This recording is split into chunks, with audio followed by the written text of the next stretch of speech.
Hello everyone, my name is Geissdoerfer and I'm presenting our work titled Bootstrapping Battery-Free Wireless Networks, Efficient Neighbor Discovery and Synchronization in the Face of Intermittency.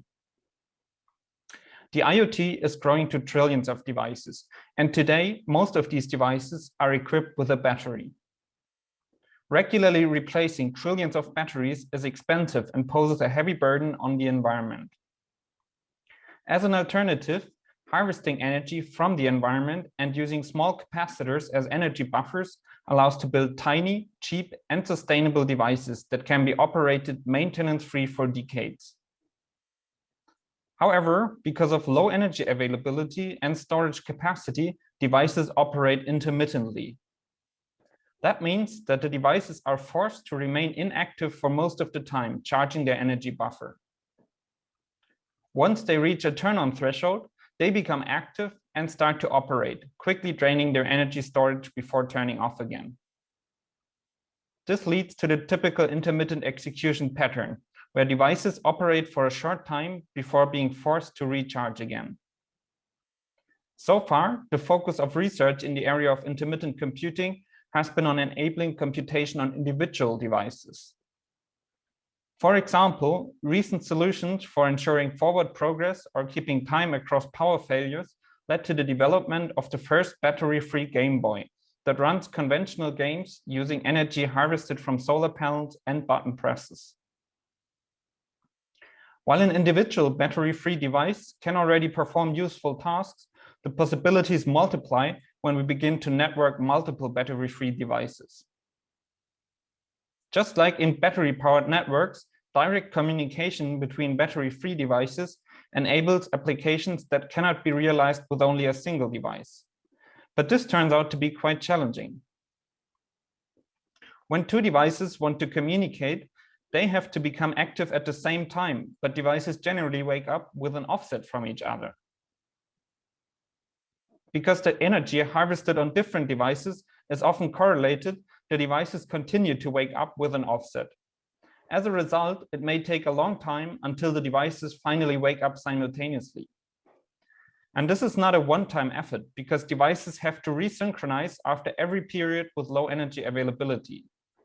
Therefore, if the discovery takes too long, the whole system becomes dysfunctional.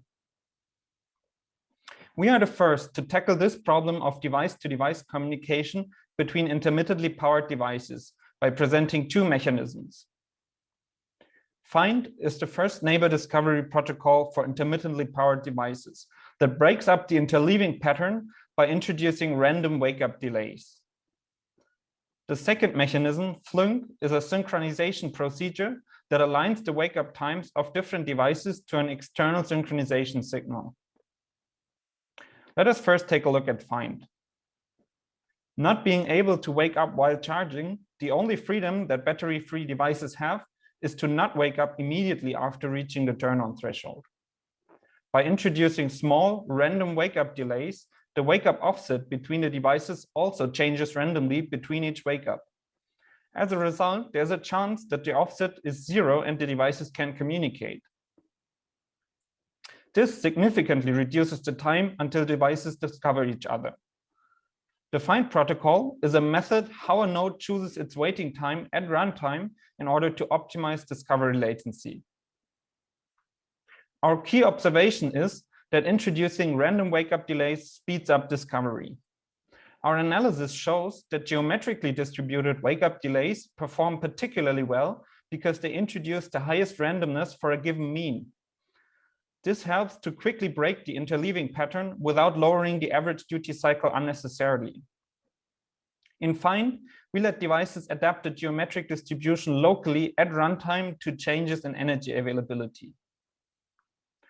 Although FLYNC facilitates neighbor discovery in battery-free networks, we still experienced excessive discovery latencies due to low energy availability when experimenting with a number of small light harvesting devices indoors. Looking for ways to further speed up discovery in this scenario, we developed FLYNC. The idea came up when we noticed a phase-synchronized 100 Hz signal modulated onto the solar panel current. we found that this signal is related to the AC power line frequency, which is 50 Hertz in Europe. When connected to mains power supply, most lamps flicker with double the power line frequency. This flicker affects variations of the solar panel current on ambient light harvesting devices. Because lights are connected to the same power grid, the current variations on different solar panels are in phase. Tapping into the signal, we can provide devices with a common phase-synchronized clock signal.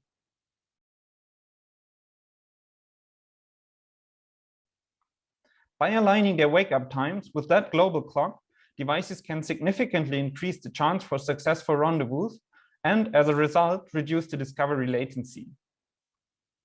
To find out how practical this approach is, we measured the ratio of power line flicker to average brightness of a variety of lamps found in our homes and offices.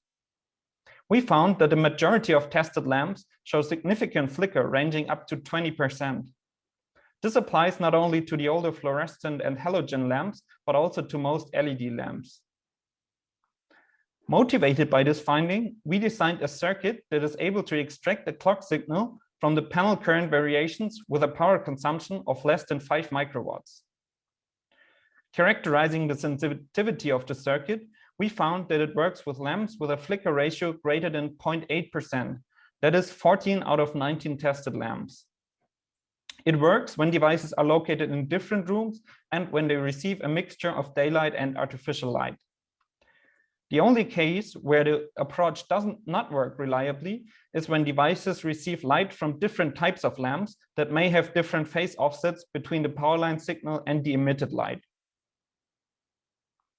We integrated this circuit with a battery-free sensor node that is powered by 3 small solar panels.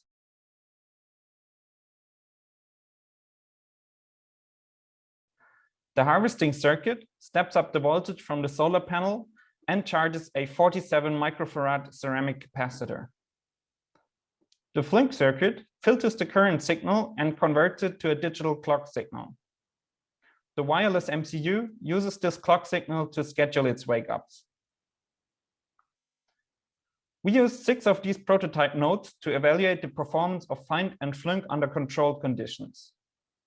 We placed the node together with a halogen lamp in a room without windows and repeatedly measured the time until all 15 bidirectional links between the nodes were successfully discovered. We compared 3 approaches: greedy, where nodes just wake up as soon as they have energy; find, where nodes use a random wake-up delay sampled from a geometric distribution; and find and FLYNC, where nodes additionally align their wake-up times to the power line flicker extracted from the solar panel current. With greedy, it took up to 5 hours until all links were discovered. With find, we could reduce this time to just over 15 minutes.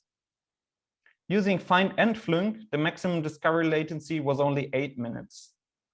This corresponds to an improvement of up to 34.4 times when using find and FLYNC. Finally, to demonstrate the practical benefit of our work, we conducted a contact tracing case study. We attached our prototype nodes to the shirts of 6 participants and let nodes log the IDs of all other nodes from which they received the packet. We conducted 2 sets of experiments, one in an outdoor cafeteria area and a second one indoors in a typical office kitchen. After each experiment, we downloaded the logs and analyzed all contacts. We found that all contacts were successfully recorded within 2.67 seconds outdoors and 7.5 seconds indoors. In summary, we believe that FLYNC presents a critical milestone on our way to battery-free networks by enabling device-to-device communication between intermittently powered devices. We also proposed FLYNC as a highly efficient synchronization procedure for indoor light harvesting devices. We used it to further accelerate neighbor discovery, but it is applicable to a broad range of scenarios, including to battery-driven devices. We've published a Python implementation of our analytical model, as well as the hardware design and firmware of our prototype node. If you're interested, have a look at our website. Thanks for watching. And if you have any questions, feel free to reach out to us via email.